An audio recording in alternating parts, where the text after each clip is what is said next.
inakunasa. Hususan ina pressure.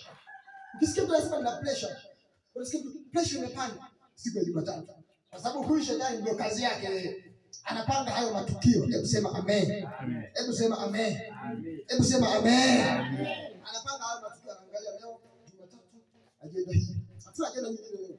Leo Jumatatu ni lazima mtu awe na pressure. Tunaanza kumwona Ayubu. Ayubu huyu ni mtu anampenda Mungu, ila kuna matukio anapata. Mungu, watu wa Mungu tuelewane. Hebu sema amen. Amen. Iko hivi. Kuna mtu anawaza hivi. Roho wa Mungu ni juu yangu. Ninayaweza mambo yote. Nazuia matukio ya mwaka mzima hayatanipata mimi mabaya. Niwaambie wanangu, matukio huwa yanaangaliwa. Sisi tumeelewana. Hata kama ukiwa ni mwana wa Mungu. Sisi tumeelewana. Hata kama ukiwa ni mwana wa nani? Wa Mungu. Hata kama ukiwa unasema mimi ni mwana wa Mungu aliye juu sana. Hakuna tukio, hakuna hiki kitakachonipata. Sifa ya mtu wa Mungu, jambo lingine ni kupita katika majaribu. Kuna mwingine anielewe. Sifa ya mtu wa Mungu ni kupita katika majaribu.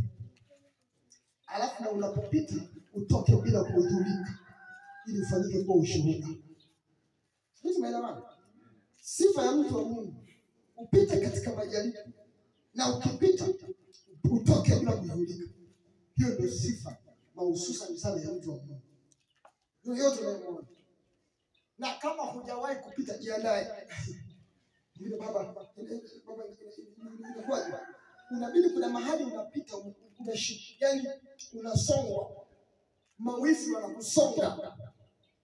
Mimi kipindi kimoja nakumbuka, baada ya mzee aliyezaa kufariki, alipofariki alikuja mashangazi. Mama alikuwa mdogo, ndaoni bora, sijui kama ni mdogo. Hebu sema amen. Sio ni mama jamani, amen. Sikujua kama ni nini mdogo anaweza kuolewa tena. Sikujua. Kwa mama wale wakaja wale. Yaani alipokufa tu mashangazi hapo 6 wakatua. Wa kwanza kaja. Haleluya. Akafika pale akaanza kupanga misimamo, akasema inabidi wewe mama kusanya watoto wako. Tunaishi mjini. Kusanya watoto wako, beba kila kitu chako. Nenda kijijini. Sasa muda huo mimi nawaza, tunaenda kijijini kuna nini? Watu bwana unaenda kijijini kule kule ndo mnakoenda kukaa. Wale wakasema bwana haya tunawabebeni wote. Yaani hajalishi ni nani, tunabeba wote. Wakatubeba. Tukaenda. Muda huo mimi sielewi. Sasa mimi nikifika kule nawaza, huku mnakokuwa naishi, huku unakuwa naishi baba wako miaka fulani. Nawaza sawa. Sasa wale watu wanamnyanyasa mama, sijawahi kuona, sielewi. Yaani wanamnyanyasa, wanamsema, mara wanamaliza hiki, wanamfungulia kesi mahakamani. Mara wanamaliza hiki, wanafungua kesi, tukashtakiwa na makesi ya kutosha. Mengi, makesi mengi. Ila kumbe ni mtu anapita katika majaribu. Msema amen. Amen. Ni mtu anapita katika majaribu, ila watoto hatuelewi. Tunawaza ili mradi tu mkono wende kinywani. Ugali ukipatikana kwa ugali. Wanafikiri yule nani? Lucy. Lucy anaelewa majaribu anapitia hepi. Haelewi. Kwanza hata hepi mwenyewe ikitokea Ramadhani amerusha mkono. Hepi kampata. Ikimpata anatoka nyumbani, anaporudi utamwona hepi kwa kina Lucy hawezi akaonesha. Na wakina Lucy hawajali ngumi zao. Wanachojali mdomo uende kinywani tu. Sisi tumeelewana. Majeshi. Hata kama baba na mama wakipigana ndani, jamani, kuna watu wanakuwa tunakaa wazazi wanapigana. Wazazi wanapopigana, nyinyi mnakaa upande wa mama wa baba? Hapana. Mnachojali ugali uende kinywani. Na mtu wa Mungu yoyote wa kweli ambaye anapita katika hayo matatizo na anatoka pasipokuwa na majonzi au anatoka na jambo lililo jema, hapo ndipo Mungu ambapo anajitukuza. Amen. Na nikwambie jambo moja, usikate tamaa. Mimi huwa nasema hata kama ukiwa umelazwa hospitalini, hata kama madaktari wanakuambia huwezi, hata kama madaktari wakisema huwezi kufanya hivi, nataka moyoni mwako kiri ya kwamba unaweza. Umekuja kanisani unakwambia mapepo yako ni magumu sana. Wewe bwana shida yako ni ngumu sana. Nataka tengeneze imani. Yaani ambayo imani ni ya kwako mwenyewe, kwamba hata kama wainuke watu 1000 waende kinyume na mimi, lililopangwa na Mungu litakuwa. Hebu sema amen. Yaani lile lilopangwa. Hakuna kitu ambacho kinanitia moyo kana kwamba yaani popote pale ninapoenda, ili mradi Mungu amezungumza na mimi, hata kama nikiwa sina maji, hata kama nikiwa sina chakula, hata kama nikiwa sina mkate njiani, hata kama nikiwa sina mtu ambaye Mungu anataka kwa dawa ni wa muhimu hajaje, ili mradi Mungu ameongea kwamba Bwana ninakoelekea ni mema yako, usikate tamaa. Na mimi nakuombea mwanangu, hutaki kukata tamaa kwa jina la Yesu. Hebu sema sitakata tamaa. Hebu sema sitakata tamaa.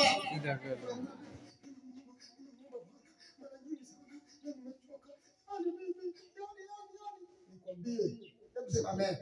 Huyu mama akanyang'anya nyumba. Mama yangu kanyang'anya wewe kandi mabebeni. Nikaanza kusoma Wehaya. Unajua Wehaya? Wehaya ni ile nilikuwa natoka shuleni saa 2. Nikitoka saa 2 asubuhi, saa 4 narudi kuja kutenga chai. Mama yuko ng'ambo. Nakuja natenga chai na hii ya kuzaazaa hivi ndio maana mimi nachukia. Ndio nilianza huko kuchukia. Hebu sema amen. Hiyo ndio nilianza kuchukia huko. Ndio hivi. Jamani, mimi naongea ukweli. Hebu sema amen. Mimi nimeona. Baadaye natoka shuleni, nikitoka shuleni saa 4 nakuja naandaa chai. Nikiandaa chai, natoka tena nikishaandaa chai, nachukua begi tena. Na kengele lazima nigongee nikiwa nyumbani ya saa 4 kwa sababu niko karibu na shule. Shule sasa kutoka kwa Mkombozi kule. Kengele unaisikia. Kwa hiyo natoka mbio na wahi shuleni saa 4 hiyo. Kwa hiyo wenzangu wamecheza michezo, mimi sijacheza. Inabidi niingie wapi? Darasani. Kwa hiyo nikifika darasani nimekaa. Ile nimekaa sasa, unaanza kujiuliza wenzao wanakwambia tumecheza, tumenunua kachori, nyingine barafu. Kuna barafu. Tumenunua hiki. Mimi sielewi. Ikifika saa 8, kengele kigonga inabidi tena mimi sichezi michezo. Inabidi nifunge buti langu. Unajua wazazi anakununulia buti ambalo huwezi kuzimaliza kwa mapema. Kwa hiyo maana after all ni zito. Lazima inakuwa zito. Inabidi saa 8 nitoke mbio. Nifike kule tena. Nikifika pale niwaambie sasa inabidi tu nipike. Na wapikia na kakuta kama karuka kanakaa vile. Hapa na kwa mwisho kanapata anakuja Noeli ndio mkubwa na akili zake ni hatari. Kwa nini nakwambia? Ndio nitoe kisa ambacho hajawahi kusemaga Noeli. Siku moja kulikuwa kuna kisima nyumbani. Kirefu kule kuna visima virefu kama urefu wa nguzo za umeme. Ni virefu sana. Kwa hiyo tukitaka kuchimba maji, kuvuta maji tumetengeneza haya madude hivi unavuta maji yanatoka huko. Akafika Noeli mdogo, yule dogo mmoja, akafika akachungulia kwenye kile kisima. Mimi niko shuleni. Alipochungulia akaingiza miguu akatumbukia. Akashuka mpaka chini. Bahati nzuri chini kulikuwa kuna mbao. Kuna chini kabisa pale maji ya chini ni marefu. Kiasi kwamba kama yanakuwa yanatokota. Unajua maji ya chemchemi. Kiasi kwamba kama yanatokota akatumbukia. Noeli alipoona akaja na yeye akawaza nitasema nini? Nje tena pana mdogo wake. Mama hayupo na mimi niko shuleni. Akatumbukia na yeye. Akashuka na mfuata. Mungu wa muhimu. Akapiga na mmoja akaona mdogo. Noeli akafika akatumbukia. Bahati nzuri yale maji sasa si chemchemi, mmechota wanaondoka.